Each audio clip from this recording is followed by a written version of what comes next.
To another leading figure who's trying to also open closed minds, Islamic scholar Sheikh Mohammed Tahir-ul-Qadri, who's issued a powerful fatwa against terrorism.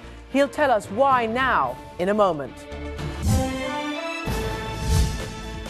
It's not something you often hear from a leading Muslim scholar. A fatwa, a religious declaration that unequivocally states terrorism and suicide bombings are the biggest enemies of Islam. But that was issued by Sheikh Mohammed Tahir-ul-Qadri in London. As CNN's Paula Newton reports, it's a message that many have been waiting for since 9/11.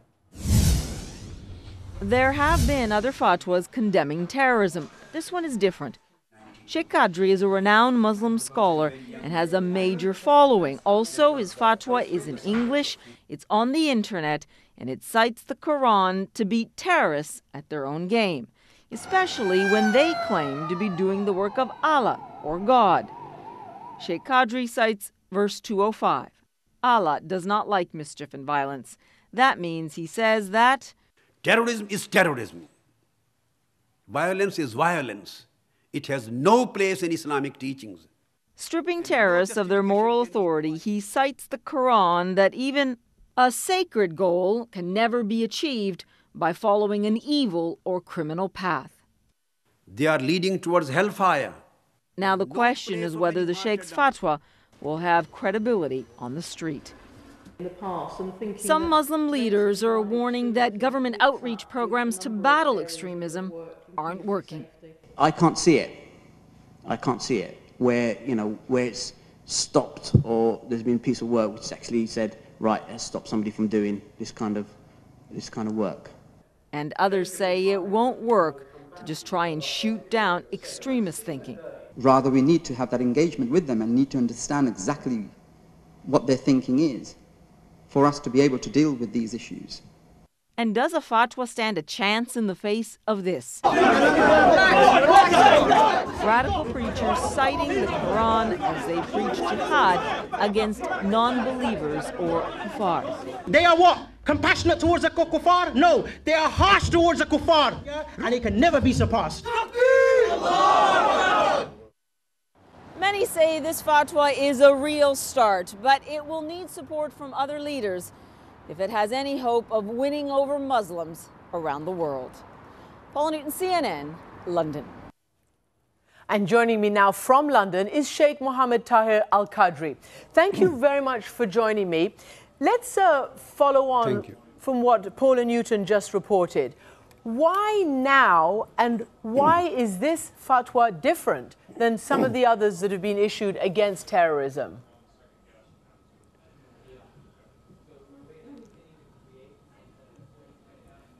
Sheikh Al-Qadri? This fatwa which I have issued now is not the first step which I have taken on this direction. I wrote a voluminous book on human rights soon after 9/11, which described and elaborated the same concept at that time. So does that mean, was published. Does that mean people aren't listening, that you need to keep writing it? What makes this one different, if it is different than the others? But this time I took the decision to write a fatwa as a jurisprudential ruling which should include and which has included hundreds of authorities and evidences from Quran and from traditions of Holy Prophet and classical authorities of Islamic history in order to explain that any good intention or any mistake of foreign policy of any country or any pretext cannot legalize the act of terrorism.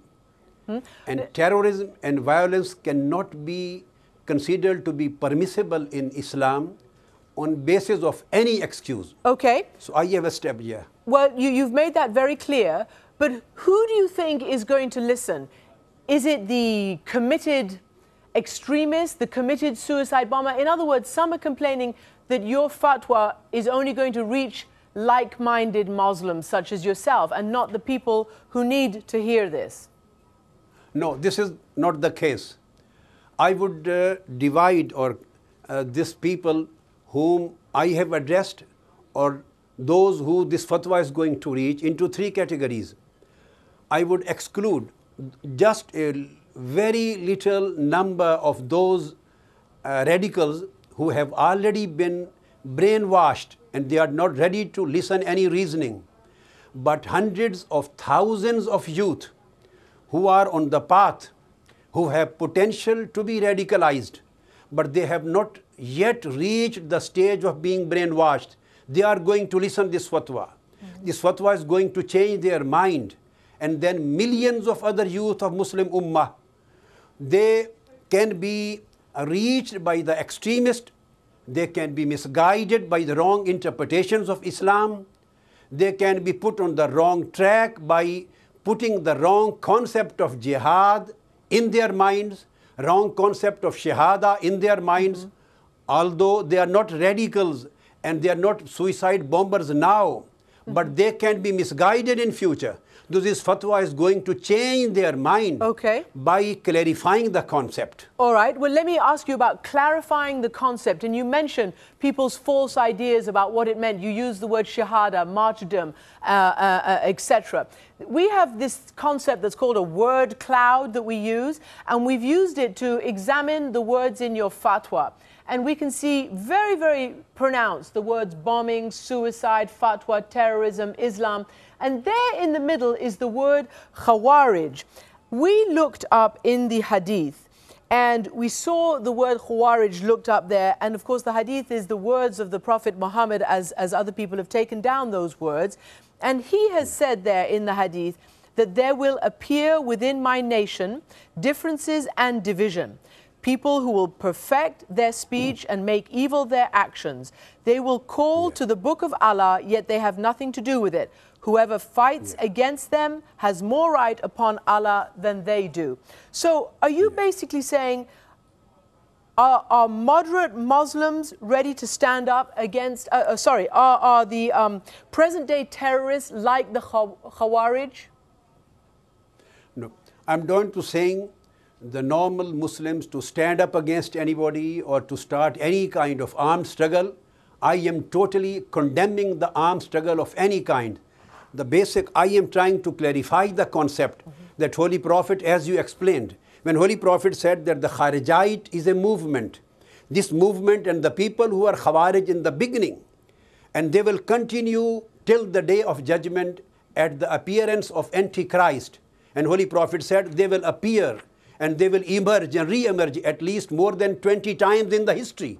And they will believe in terrorism. They will believe in mass killing.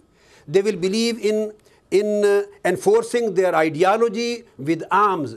They will believe in any kind of torturing the people so that they may bring their agenda through force forward. Right. So these Kharijite people, they are declaring the whole Muslim Ummah non-Muslims, and they are declaring the non-Muslims as their blood is lawful to be shed. Their bloodshed is lawful. So this was the Kharijite the ideology which is continuing till today. Right. And I think the terrorists of today, no doubt about that, this is the continuity of Kharijite movement. And are these terrorists of today, are they the infidels, you know, because mostly many of them call the rest of the Islamic world and others, they call them the kafirs, the infidels.